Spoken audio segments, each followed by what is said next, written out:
We are probably one of the very few companies in India that are able to build US first revenue without having a single person in the US. What are the reasons? We haven't met a single dealer in our lifetime for selling, but still we have onboarded about 800 plus dealers. Nice. Right? So all online. Yeah. So this was because of very focused approach. So last 3-4 years we have trained close to like 15-20 million variety of models. I don't think any other company in the globe would have trained their models with that kind of a data, which are custom annotated. How big do you think Spyne can get?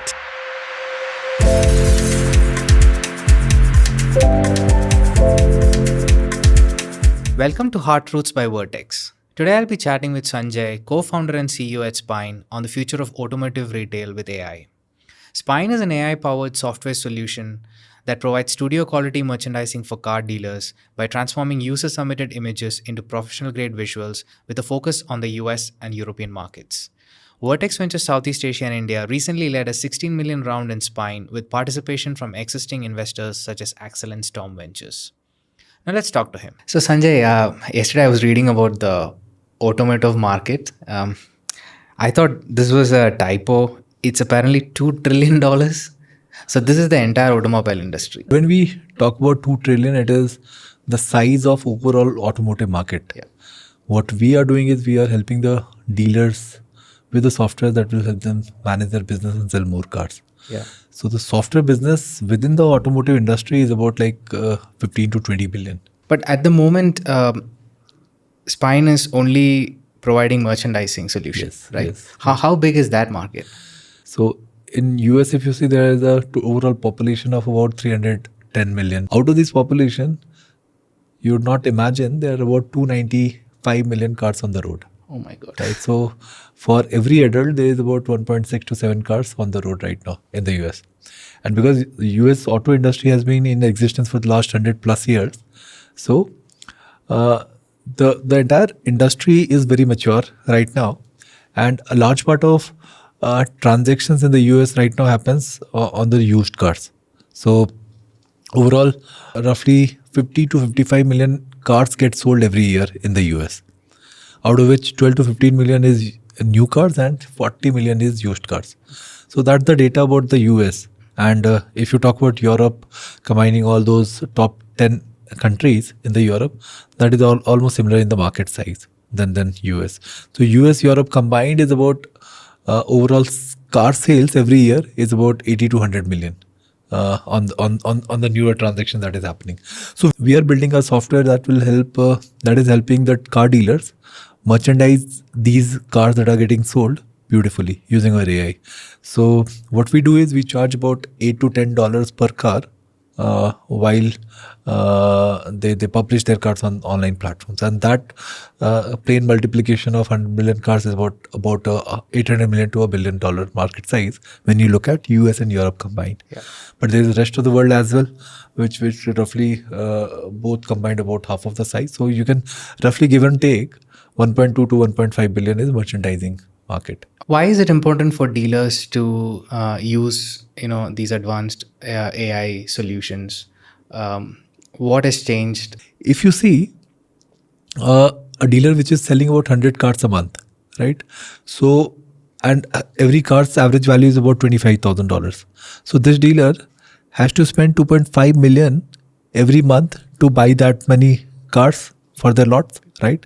So usually what happens is the industry, how it works is these dealers take finances to basically buy all these cars, right? And their business is entirely dependent on how fast they move their inventory, because every day the car is not sold, they're losing out on interest money, right? So the way the dealers are selling their cars is they once they source the car, they price it to the perfection for the market, and then they digitize it. And while digitizing, they try to present that car as beautifully as possible, which is, the bigger dealers, if they can afford, they set up studios with lighting, turntables, everything, where the cars are driven to. And there's this automated creation of turntable photo shoots, 360 spins, videos, everything is generated. But this setup is extremely costly. One setup would cost about $60,000 to $80,000 per location, right? So only the largest dealer are able to capture it. So 99%, 98% of the dealer size are not able to capture it. So what we are helping the dealers with, can they create the equivalent of turntable or studio kind of visuals without having that studio? And if you are able to do that, your inventory, your car looks much beautiful online, and your chances of selling or acquiring more leads gets like substantially higher. So this is what we are doing, and merchandising is the core of dealers' business. If they do not photograph it like beautifully, the cars will not sell. Yeah, So 100%. that's where we are at the very core of the dealer's business right now. Yeah. So it's essentially to clear the inventory as soon as possible, and one core activity to do that is to really take beautiful pictures. Yeah. So 80 to 90% of the dealers' inbound inquiries come after they are customers discovered them like online, and online discovery is all about photos and pricing. So that's where dealers are very careful while they present their inventory. Okay. So may I ask? So Cars24 is like a pure online marketplace, right? But the dealers. They are a dealer. They are not a marketplace. Okay, they are a dealer. So I'll explain you the difference. Yeah. So marketplace, in India is OLX. Okay. OLX you would know, right? Okay, So where you can upload your car, Yeah. and OLX once someone else buys it, you'll get the money, Yeah. and OLX will charge for some transaction fee. In case of Cars24 or Spyne, they actually buy the inventory, stock it in their yards, and then they make margins once they sell it. Right? So this is the basic difference between dealer and the marketplace. Okay. So there are both online dealers They are and the online offline, right? Yes. So for offline, how do they present? Digital penetration in India is really low. But if you see in US, the primary mode of discovering a car for the end user like you and me is online. So what we do when I'm looking to buy a new Honda or Toyota or anything, BMW or something, I'll go online, search for that particular car near me, that particular model near me. It will show up some of the dealers' websites, Auto Trader and some other websites, Google listings and all. And what I'll do as a consumer is I'll check for the car that I want to buy and book an appointment to the dealer for the test drive. So that's how a normal user behavior in the US looks like, which is not there in India. So once you are discovering your favorite car online, then the dealers know about this, right? So they do not have a choice to not list their cars online. So all the dealers have their own websites to list. Yeah, every single dealer has their website. Okay. So they list their car on three mediums. One is all those marketplaces, second is their websites, and third is social media channels. Okay. Okay. You didn't start Spyne off for specifically for the dealer merchandising, Yes. right? You started off as like a product photography solution for small businesses. Right. What caused the pivot? So I worked with e-commerce and technology companies for all those 12 to 15 years before starting Spyne. And in most of these companies, one of the key KRAs that I was carrying was helping dealers go online, helping sellers go online, right? So, and the biggest bottleneck was the big brands like Domino's or let's say Radisson or let's say Levi's, these kind of brands were used to hire professional photographers for doing their product photography, but long till 98-99% were just submitting random images, and their inventories were not selling. Either they were getting rejected or they were not getting enough clicks. So we used to recommend these long tail sellers what kind of photographer you need to hire to get your product photography done well. But still, even after recommendation, only a very tiny percentage of sellers used to hire those services. So that basically presented the scale of this particular problem. So when computer vision evolved, the thought emerged that every category has a particular style of shooting, right? So if fashion has to be clothing has to be shot, the model has to be shot in a particular manner versus a real estate versus an automotive, right? So you have guidelines that guide you how the photographer would behave for that particular product category. And if there are guidelines, they can be coded, right? So what the thought process was, can we create a mobile app that has all these guidelines implemented as algorithms, and the moment you point it to a product, it will detect that and tell you how to shoot that particular product. That was the idea with which we started Spyne. And but once we started building it, we thought that every category has its own challenge. So the algorithm that will do right shoot for fashion models will be different than real estate, will be different than automotive, right? So we found a lot of challenges and saw that if you do everything, we'll be average at everything. So we needed to pick one category, and that's where once we started going deep into, and based on our solution accuracy as well, we figured out automotive is the industry which is offer disruption for this kind of a solution. Was it also where you had the most customers when you made the... No. In fact, when we did this pivot, 80% of our business was coming through non-auto. And we eventually, like in the next 8 to 12 months, we let go of those 80% of the business. So that was a big call that we took from mid of 22 to mid of 23. Once we did this hard pivot to automotive only, so by end of 2023, we were just touching about 1 million in ARR. And in just last 1 year, we scaled from 1 to 5. So, and as we are talking, we have crossed 6 already in just last 2 months. Yeah. Right. So that's the pace of the growth that we are seeing because of this decision that we took to focus only on one category. Yeah. Like you previously mentioned, car is not a cheap product. It's like a high value product. So maybe people are willing to do this because it really helps sell it faster. Yeah. Other than that, what are the reasons why automotive? Like, which makes it easier for a solution like this? Primarily 3 things. One is the category should have the decent enough TAM to allow us to build at least like 100 million worth of business. Yep. Just in merchandising, right? So automotive, when you say there are about 100 million cars getting sold every year, and we charge about $8 to $10 per car. So if you just do a plain multiplication, it is about roughly $1 billion worth market just in plain merchandising. So even if we get to, and vertical SaaS, once you do well, you also get to like 20-25% of the market. So that particular part was take that there is TAM. So we are able to go after the automotive market. Second factor was willingness to pay. So because the cars are high value items, and inventory rotation is one of the fundamental principles in this particular business. So if you are just charging $8 to $10 per car, and dealers are making good margins, so about 15% margin per car, so you can easily charge about $8 to $10 from the dealer. If you are able to increase some of their clicks or the presentations, you can do better. So second part was also that there is a willingness to pay. And the third part was the solution, the entire product was also very homogeneous in nature. So automotive, if you see, they come with uniform shape and size, right? So the AI was also well trained and was producing like best kind of results in this particular category for us. So we went very deep into automotive as a category, created some 60 to 80 different types of computer vision models that targeted problems like reflection generation, window cleanup, auto placement, centering, sizing, exposure correction on the body. So the variety of problems that we solved, and then got this particular car produced in a studio. So these 3 combined, we found key automotive should be the category we should be going deep. Yeah. You mentioned 4. Was there anything else?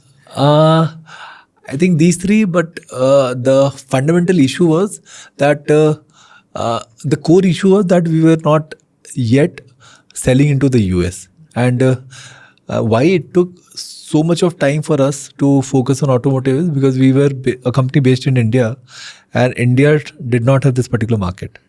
Right? So once you capture top 3-4 online marketplaces or the dealers. Cars24, I think, is already your customer. Yeah, Cars24, 100% of the inventory is going live from us for the last 2-3 years already.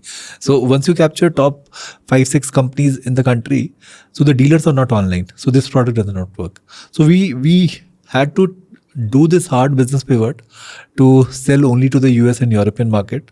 So which was a call that we were not able to take. Why this took such a long time. But once we decided, we remained flattened for almost about a year. But after acquiring first set of like 50-60 dealers, the journey became like pretty fast. It took us 3 to 6 months to acquire 50 dealers. But then last 1 year, we acquired 800 plus dealers. Yeah. Just very, very fast. So from a dealer perspective, they get faster turnover, increased conversion. Anything else? I think one of the other challenges that we help the dealers resolve is the cost of operations is very low. So if you see a local dealer space, they have about 50 to 100 cars parked. So Traditionally, before Spyne, what they used to do was they designated some space for their car photo shoots. Once a photographer comes to that particular place, they need to drive that car from that parking spot to that spot and then drive it back to the same particular spot. So there is a risk of getting the cars also dents during this entire transmission. So we eliminated that because we were agnostic of where the car is getting shot, because we were completely changing the car's background and giving digital background to the dealer. So reduction in operating cost essentially. Operating cost and the risk of cars getting damaged. The second part was the smaller dealers used to bring in hire freelance photographer for the photo shoots, right? In a day, a photographer can do about 10 to 15 photo shoots. So 10 to 15 photo shoots a day would mean 20 working days, 300 cars the dealer should be owning, right? Then only they can hire a full-time photographer. So, but large number of dealers in the US sell anywhere between 50 to 80 cars, right? So these dealers cannot afford a full-time photographer. So what they do is they call photographers once a week. But the biggest issue in this particular case is the car which was bought on Monday is getting shot on Saturday. Yeah, so right? it's So lying 5 days idle, car is not getting chance to be sold. Yeah. So we also cracked this particular problem because the dependency on photographer was completely eliminated. So once the car is getting onboarded, the used car salesperson can himself or herself do like a 2 minutes movement using our camera phone and then do the shooting. So yeah. So you mentioned you created 60 to 80 AI models Yes. to address different aspects of taking the photo. Yes. Taking and processing the photo. Taking and processing the photo. So you need proprietary data sets, right? Yes. Like, where did you get those? I mean, initially when it started, we of course had an initial set of customers who gave us all these data set for the training, because as I said, we were one of the first companies that started with this AI journey in automotive, right? So in the industry, this solution was not existing back then. So the companies, especially the companies in India, Middle East, Southeast Asia, were more willing to experiment. So they gave us the initial set of data.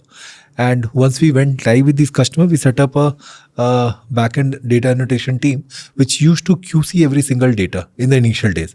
And every QC was creating a annotated data set for us, which was fed back into the training. Now we have created very sophisticated desktop tools equivalent to Adobe. We have created something internally, which is annotation first in its approach. So our annotators, whenever they get the data, they correct by the problems, and these data automatically flow back into our AI improvement workflow, model improvement workflow. So that way we have created like some 80 to 90 different algorithms, and every algorithm generates its own data automatically from the production now. So last 3-4 years we would have trained with close to like 15-20 million images, our variety of models. I don't think any other company in the globe would have trained their models with that kind of a data, which are custom annotated, right? So you've developed this model. There is a very rigorous quality assurance check and improving the model all the time. But what are the other factors that leads to like consistently getting very high quality photos, especially given that these are just taken by hand phones using? Yeah. I mean, the shooting condition matters a lot. Yeah. What time are you shooting the car? What type of lighting are you shooting the car at? We have created like some 10-pager shooting guidelines for the dealers, where we tell them what to avoid. Shoot in maybe early hours of the day or in the late evening hours of the day, not in the afternoon hours. Maybe avoid shooting when there are trees reflections on the car body. Shoot in the open ground or maybe beside some wall or something. Do not crop it. Shoot particular number of angles. So all of these things are basically implemented in the camera application that we have created, and that camera application now is integrated as a default SDK within some of the largest companies as well. Okay. So we are the default shooting app for dealer management software. Some of the dealer management software, some of the like Cars24 and the others basically have integrated our solution. But you still have to follow guidelines to get the best results. So these photo guidelines are not physical guidelines now. These are implemented within the camera flow. So it real time tells the dealer or the person who is shooting that you should avoid this. If it is asking you to shoot the front face and you are not shooting the front face, it will not let you shoot. Okay. It'll tell you, hey, move to the left. Okay, so beyond this static images, I think the next step for the product is also this 360 immersion Yes. views, AR, VR, those kind of things, right? Yeah. Does that really create Yes. a large incremental value add from a merchandising? Yeah, in the US, if you see, the best form of cataloging that dealers are using are 360 spin views, because that's where the customers are able to view the car from all the angles, exterior, interior, everything. They're able to go zoom into certain place of the car, special features or maybe some scratches or damages on the car. They're able to do this. So we have seen the data that 360 creates much higher engagement. So the basic theory is that can you replicate the physical experience to digital world, right? So it started with images, then it went to 360. Now we are taking it one step further and creating this entire 3D view. So where you will not be able to only see a 3D 360 rotation, but you will also be visualize the car into a true 3D environment, like from the top, from various angles, and then convert it into a true AR VR kind of a view as well. You have your entire sales in India and you're Yes. selling to the US. Yes. How is this possible? Yes, we are probably one of the very few companies in India that are able to build US first revenue without having a single person in the US. But that's not how we are looking to build in future. Of course, from now we are looking to set up a local team in the US. And all of these started because we really had to. There were no other option left with us. We didn't have the money to spend in the US, the kind of money that was needed to build a team. So when we started pitching to US dealers, the product found good acceptance. But the fundamental bottleneck was, in US, you can't work with the dealers if you're not integrated within their software ecosystem. So there's inventory management system, there's website platforms, there's marketplaces. So you need to be integrated with all these channels. Even after the dealers started liking the product, we were not able to go live because we were not integrated within the ecosystem. So almost 5-6 months was spent to figuring out how to make a dealer live with our photos, right? But once we got ourselves integrated, we got like first 5-6 dealers go live. And we created some good case studies around those dealers that got live. And from India, we started pitching these case studies to a lot of dealers through our outbound emails. Okay. Right. And those case studies brought in like some early demos. We got access to a large set of data in the US. In fact, we scraped the entire Google Maps. So now we know in every single pin code which dealer is coming up, which dealer is going down. In fact, globally, we have mapped every single dealers across every single country now. So that way, we have complete clarity on what dealer exists at what particular pin code and who are the key persons for that particular dealer. So we worked very methodically to understand all these things. Created our outbound function from India. So we have a large SDR team now, which reaches out to the dealers with variety of like email sequences and tries to get them to a demo. And then we have created tools which in real time transform dealers' website and show them, hey, this is how you are looking right now. This is how you will be looking post Spyne.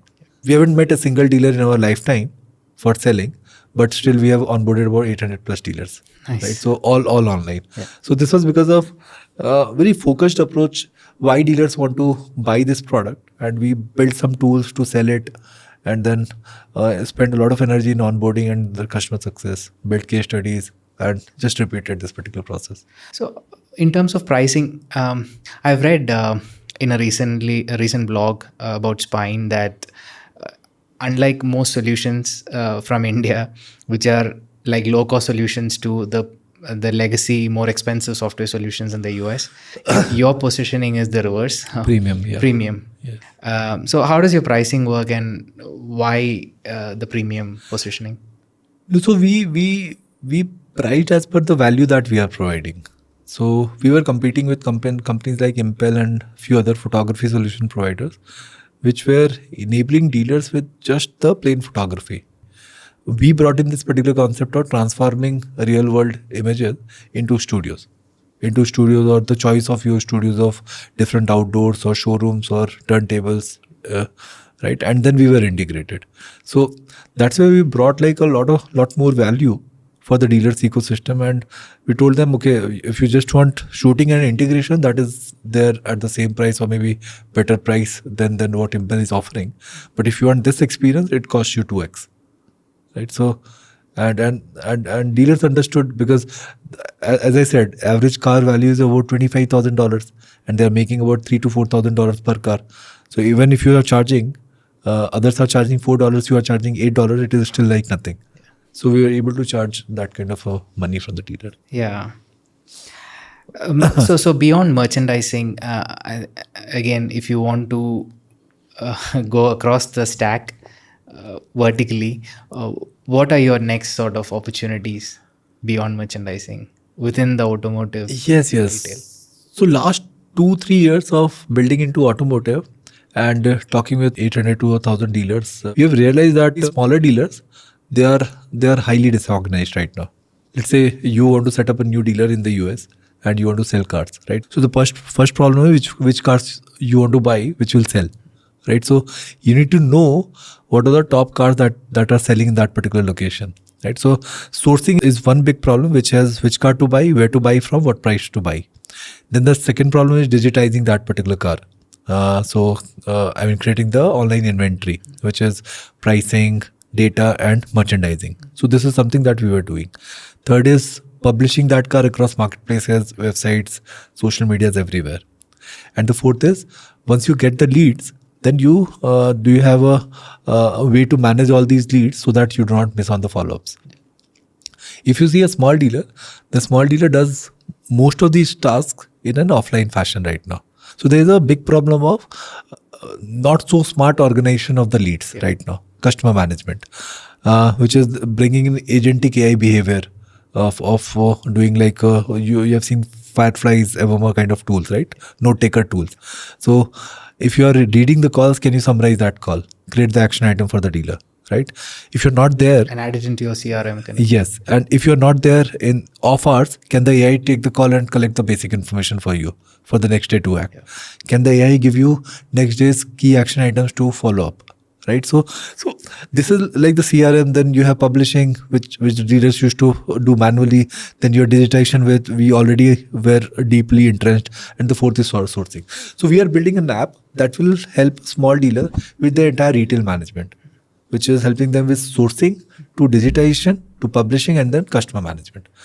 And this dealer base is about 50 to 60,000 dealers in the US and about roughly similar number of dealers in the Europe.